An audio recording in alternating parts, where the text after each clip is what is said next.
walked into the office at 7:30 a.m., earlier than usual. Max had sent me an email late last night asking me to come in for an important meeting.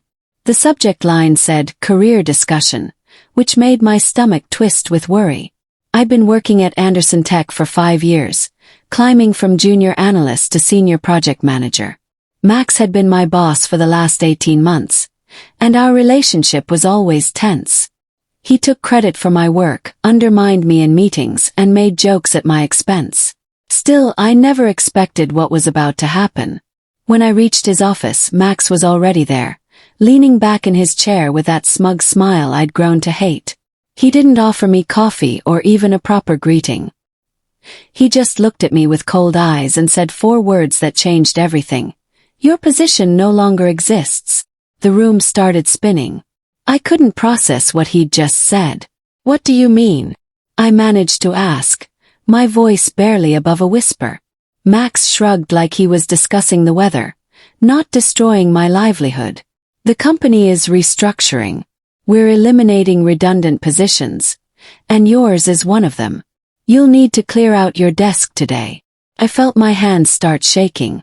5 years of dedication, countless late nights, weekends sacrificed for this company, and this was how it ended. No warning, no explanation, just a cold dismissal. "But I just finished the Morrison project," I said, trying to keep my voice steady. "That brought in $2 million in revenue." Max waved his hand dismissively. "That was a team effort. Look, Tyler, this isn't personal. It's business. Security will escort you out once you've packed your things." He turned back to his computer, signaling the conversation was over. I stood there for a moment, frozen in disbelief. As I walked toward my desk, my mind was completely blank. My coworkers avoided eye contact, probably already aware of what had happened. Sarah from accounting gave me a sympathetic look but said nothing. I grabbed a cardboard box from the supply room and started packing my things. My college degree in its cheap frame, the coffee mug my sister gave me, the small plant that somehow survived 5 years of office fluorescent lighting. Each item felt heavier than the last. Then I heard it. Max's voice, loud and arrogant, coming from the conference room nearby. "Finally got rid of the dead weight," he was saying, followed by cruel laughter. Tyler thought he was irreplaceable. That Morrison project. I could have done that with my eyes closed. More laughter, this time from multiple voices. HR was in there with him, joining in on the joke about my termination. I felt rage burning in my chest, but I forced myself to stay calm. Losing my temper now would only give Max more ammunition against me. I finished packing my box and walked toward the exit, my head held high despite the humiliation crushing down on me. The security guard, Marcus, looked genuinely sorry as he escorted me to the door. "This is wrong, man," he whispered. "Everyone knows you carried half the projects around here." His words were kind, but they didn't make the pain any less sharp. Outside, the morning sun felt too bright, too cheerful for the worst day of my life. I sat in my car for 20 minutes, just staring at the steering wheel. My phone buzzed with notifications. Texts from coworkers expressing shock and support. I ignored them all. Finally, I drove home, my mind racing with a million thoughts. How would I pay my rent?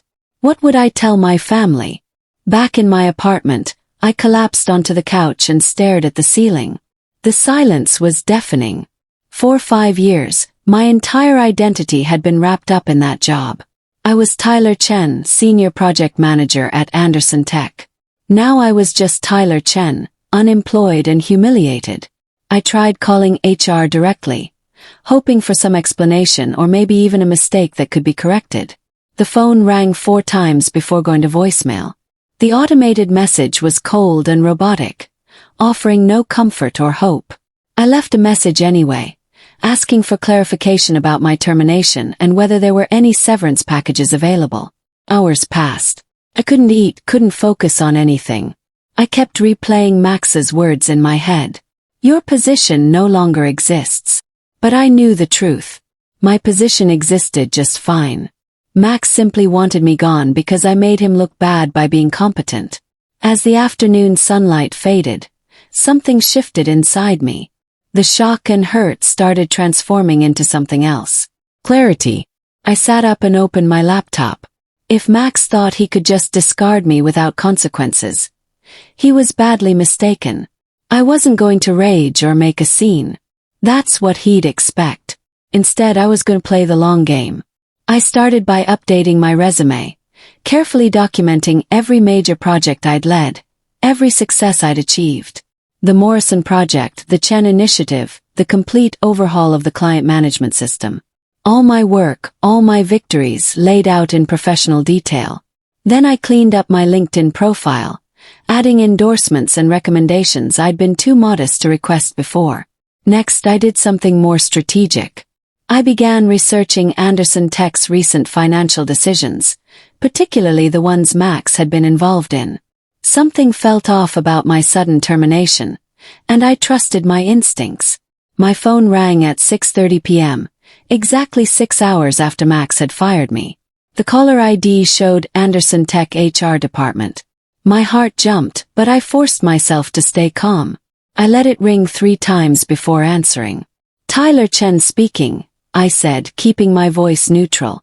Tyler, this is Janet from HR. We need you to come back to the office immediately. Her voice was high-pitched and panicked, completely different from the robotic voicemail system I'd encountered earlier. I'm comfortable at home, thank you, I replied coolly. If there's something to discuss, we can do it over the phone. I heard papers shuffling frantically on her end. There's been a terrible misunderstanding. Max didn't have the authority to terminate you. Your position is still active, and we need you to return right away. A misunderstanding. The anger I'd been suppressing all day threatened to surface, but I kept it buried. This was interesting. What exactly do you mean by misunderstanding? I asked, leaning back in my chair. Janet's voice trembled slightly. Max exceeded his authority. He can't terminate senior managers without board approval and proper documentation.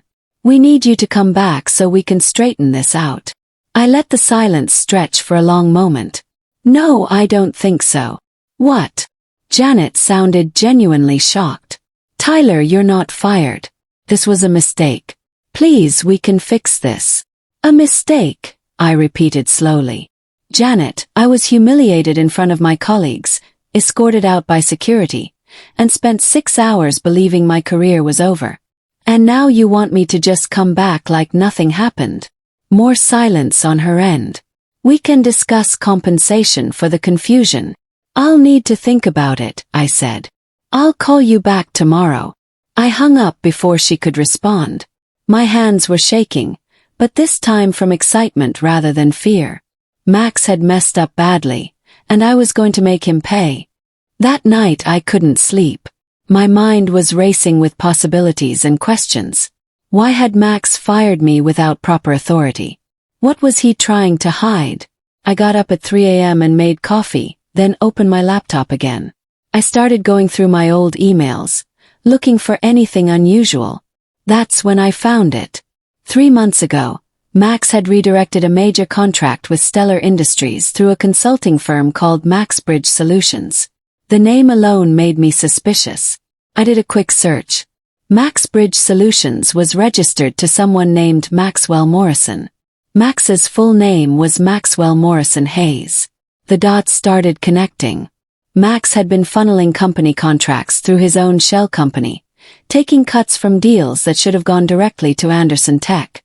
My Morrison project had probably interfered with one of his schemes, which explained why he wanted me gone so badly. I spent the next 3 days gathering evidence. I reached out to former colleagues carefully, asking casual questions about Max's recent projects. Sarah from accounting mentioned that several payments had been processed to MaxBridge Solutions, but she'd assumed it was legitimate. Max approved them all personally, she said during our coffee meeting. I thought it was strange that we were using a consultant for work we normally do in-house, but who am I to question management? I also spoke with David, a senior developer who'd been pushed out 6 months earlier. Max said my code wasn't up to standard, David told me bitterly. But I'd been getting excellent reviews for 3 years. Then suddenly I'm incompetent. I think I got too close to something he didn't want me to see. The pattern was becoming clear. Max eliminated anyone who might expose his fraud scheme. I was just his latest target. On the 4th day after my termination, I received a formal offer letter from HR. They wanted me back with a 5% raise and an apology. I didn't respond immediately. Instead, I focused on my real plan. I'd applied to 3 of Anderson Tech's biggest competitors, and 2 had already called me back for interviews. My first interview was with Quantum Systems, Anderson Tech's main rival. The hiring manager, Lisa Rodriguez, was impressed by my portfolio. "The Morrison project alone would make you valuable," she said. "But your entire track record is exceptional. Why are you leaving Anderson Tech?" I chose my words carefully. "Let's just say I've outgrown my current position, and I'm looking for a company that values integrity and competence." Lisa smiled knowingly. "We've heard rumors about management issues over there. Well, Tyler, I think you'd be a great fit for our senior director position. It comes with a 30% salary increase and full benefits." While waiting for Quantum Systems' official offer, I continued documenting Max's fraud. I created a detailed timeline of every suspicious transaction, every contract that went through MaxBridge Solutions, every employee who'd been mysteriously terminated or pushed out. The pattern was undeniable. Max had been running this scheme for at least 2 years, stealing hundreds of thousands of dollars from Anderson Tech. I also discovered something else. Max had been bad-mouthing the company's CEO, Richard Anderson, in emails to board members. He was positioning himself for a promotion, trying to make it look like Richard's leadership was failing while Max's innovative consulting partnerships were the only thing keeping the company profitable. The arrogance was breathtaking. Max thought he was untouchable because he'd been clever enough to hide his fraud in plain sight. But he'd made one critical mistake. He'd underestimated me. The official offer from Quantum Systems arrived via email. Senior Director of Project Development, 40% salary increase, signing bonus and full benefits. Accepted immediately. Then I drafted my resignation letter to Anderson Tech. It was professional and brief, giving 2 weeks' notice as required by my contract. I sent it directly to Janet in HR, not to Max. His response came within an hour. Max called my personal phone. His voice tight with barely controlled anger. "You can't resign," he said. "We reinstated you. You're still employed here." "Actually, Max, I can resign whenever I want. That's how employment works. After everything this company has done for you." His voice rose. "You're being incredibly ungrateful." I almost laughed. "Everything the company did for me. Max, you fired me illegally and humiliated me. The only reason HR wants me back is because you screwed up. I'm done." My first day at Quantum Systems felt like stepping into a different world. The office was modern and bright, and my new colleagues actually seemed happy to be there. Lisa introduced me to the team, and everyone was welcoming and professional. No politics, no backstabbing, just people focused on doing good work. Meanwhile, back at Anderson Tech, chaos was brewing. Sarah sent me a text. "Max is freaking out. He's been in emergency meetings all day. Something about the Morrison project contract being disputed." Smiled. Before leaving, I'd quietly reached out to our Morrison project client, suggesting they review their contract terms. They discovered that MaxBridge Solutions had taken a 15% consulting fee that wasn't disclosed in the original agreement. The client was threatening to sue Anderson Tech for fraud. Max's house of cards was starting to collapse, and I'd barely started. 2 weeks into my new job, I received an unexpected call from Richard Anderson himself, the CEO of Anderson Tech. "Tyler, I need to speak with you about some serious concerns regarding Maxwell Hayes," he said. His voice was grave. "I've been reviewing our financial records, and there are irregularities I can't explain. Your name keeps coming up as someone who might have insight." I chose my words carefully. "Mr. Anderson, I documented everything I found before I left. I have emails, transaction records, and a timeline of suspicious activities. I'd be happy to share that information with you and your legal team. Please send everything you have, he said. And Tyler, I owe you an apology. I should have paid more attention to what was happening under my own roof. 3 days later, Anderson Tech announced an internal investigation into financial improprieties. Max was placed on immediate administrative leave. The news spread through the industry like wildfire. The investigation moved faster than I expected. Anderson Tech hired an external forensic accounting firm to trace every transaction involving MaxBridge Solutions. The results were damning. Max had stolen over $700,000 over 2 years through fraudulent consulting fees and kickback schemes. Criminal charges were filed. The district attorney's office got involved.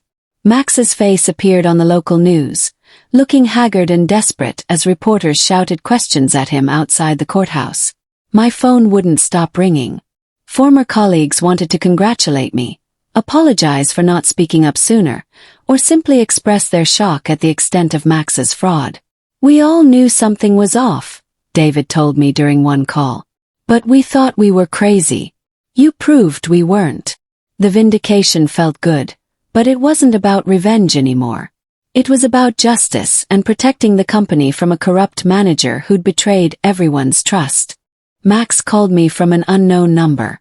I almost didn't answer, but curiosity got the better of me. Tyler, please, you have to help me. His voice was barely recognizable, stripped of all its former arrogance. Tell them this was all a misunderstanding. You know how corporate accounting works. Sometimes things look bad, but there are legitimate explanations. Like funneling contracts through your own shell company? I asked calmly. Like firing anyone who got close to discovering your fraud? It wasn't like that, he protested. I was trying to bring in additional revenue streams. The company was struggling, and I was finding creative solutions. Creative solutions, I repeated. Is that what we're calling theft now? My career is over, he said, and I could hear tears in his voice. My reputation is destroyed. Please, Tyler. I made mistakes, but I don't deserve this. Felt no sympathy. You destroyed people's careers to protect your fraud, Max. You humiliated me, fired me illegally, and laughed about it. Now you face the consequences. Not everyone was happy about Max's downfall. A few people at Anderson Tech had been loyal to him, either because they'd benefited from his schemes or simply because they believed his lies. These people started a whisper campaign against me, claiming I was vindictive and had fabricated evidence because I was bitter about being fired. One former colleague, Marcus Webb, even posted on social media that I was a snake who destroyed a good man's career out of spite. The posts got some traction, and I started receiving angry messages from people who didn't know the full story. Stung more than I expected. I'd done the right thing, exposed genuine fraud, and yet some people were determined to paint me as the villain. Lisa, my new boss, called me into her office. Tyler, I've seen some concerning posts online. I need you to know that Quantum Systems fully supports you. We've verified your documentation independently, and everything checks out. The internal investigation at Anderson Tech revealed even more than I'd discovered. Max had also been involved in a scheme to inflate project costs, pocketing the difference through MaxBridge Solutions. He'd convinced board members that complex projects required expensive consulting work, when in reality, the work was being done by existing employees. The total amount of fraud exceeded $1.2 million. The board of directors held an emergency meeting and voted unanimously to cooperate fully with law enforcement. They also issued a public statement acknowledging the fraud and apologizing to clients who'd been affected. My name appeared in their statement, not as a victim, but as a former employee whose diligence and integrity helped uncover serious financial crimes. The acknowledgement felt good. After weeks of being called a disgruntled ex-employee by Max's supporters, it was validating to have the truth recognized publicly. Anderson Tech's stock price took a hit, but analysts praised the company's transparency. The media coverage intensified when someone leaked an audio recording of Max talking to a MaxBridge Solutions partner. In the recording, Max openly discussed how he'd manipulated project budgets and eliminated troublesome employees who asked too many questions.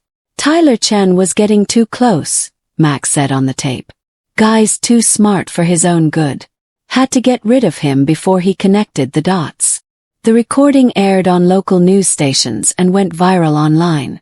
Social media exploded with commentary about corporate fraud and toxic workplace culture. Max became a symbol of everything wrong with corrupt management, trending on Twitter under hashtags like corruption and corporate fraud. The few defenders he'd had went silent. Even Marcus Webb deleted his posts attacking me and issued a grudging apology. The truth was undeniable now, captured in Max's own voice.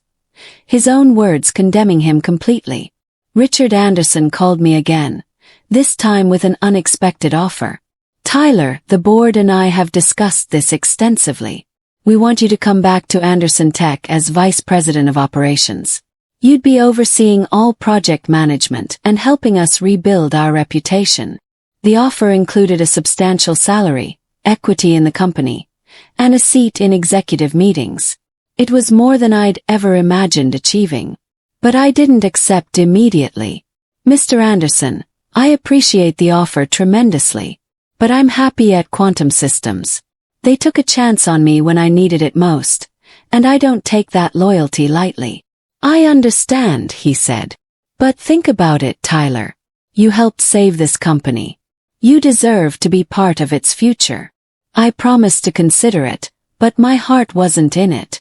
Anderson Tech represented a painful chapter of my life. Moving forward meant staying at Quantum Systems, where I was valued from day one. Max's trial was surprisingly quick. With a mountain of evidence against him. His lawyer advised him to accept a plea deal. Max pleaded guilty to wire fraud, embezzlement, and tax evasion. The judge sentenced him to 6 years in federal prison and ordered him to pay full restitution to Anderson Tech and affected clients. I attended the sentencing hearing. Max looked broken. His expensive suit hanging loosely on his frame like he'd lost weight. When the judge asked if he had anything to say, Max turned and looked directly at me. I'm sorry, he said quietly. Tyler, I'm sorry for what I did to you. I didn't respond. His apology was too little, too late, motivated by his circumstances rather than genuine remorse. As marshals led him away in handcuffs, I felt nothing. No triumph, no satisfaction, just a quiet sense of closure. The man who'd tried to destroy my career had destroyed his own instead. Anderson Tech continued to struggle in the aftermath of the scandal. 2 board members resigned, and the company lost several major contracts as clients questioned whether they could trust the organization. Richard Anderson implemented sweeping reforms, bringing in new leadership and establishing strict financial oversight protocols. Meanwhile, Quantum Systems was thriving. We'd won 3 major contracts in 2 months, partly because Anderson Tech's troubles had made clients nervous about staying with them. Some of those clients came directly to us, and I was managing their accounts. Lisa promoted me to executive director after just 4 months. You've exceeded every expectation, she told me. Your integrity and competence are exactly what this company needs. I was making more money than I'd ever imagined, working with a team I respected, and building a reputation as someone who could be trusted completely. The irony wasn't lost on me. 6 months after Max's sentencing, I received a letter forwarded through Anderson Tech's legal department. It was from Max, written from prison. The letter was long and rambling, filled with self-pity and attempts to justify his actions. But near the end, he wrote something that caught my attention. I convinced myself I deserved that money because I was smarter than everyone else. I thought the rules didn't apply to me. Watching my career end while yours flourishes has taught me that competence and integrity matter more than cleverness and connections. You won, Tyler. Not because you destroyed me, but because you were always better than me. I read the letter twice, then filed it away. Max was right about one thing. This wasn't about revenge or destruction. It was about justice, accountability, and the simple truth that doing the right thing matters, even when it's difficult. I'd moved on from Anderson Tech from Max from all of it. Today I sit in my corner office at Quantum Systems, looking out over the city skyline. My team just closed a $15 million deal, the biggest in company history. Lisa sent out a company-wide email crediting my leadership and vision. My phone buzzed with congratulations from colleagues, friends, and even a few former Anderson Tech employees who'd followed me to Quantum Systems. I thought about that morning 6 months ago when Max told me my position no longer existed. He'd been wrong. My position existed just fine. It just wasn't with his company anymore. Sometimes the best revenge isn't revenge at all. It's succeeding so thoroughly that your enemies become irrelevant. Max is in prison. His career is over. His reputation is destroyed. And me? I'm exactly where I deserve to be, building something meaningful with people I trust. My phone buzzed again. Another message from Anderson Tech's legal department. Max had sent another letter. I deleted it without reading. I was done looking backward. The future was too bright to waste time on the past.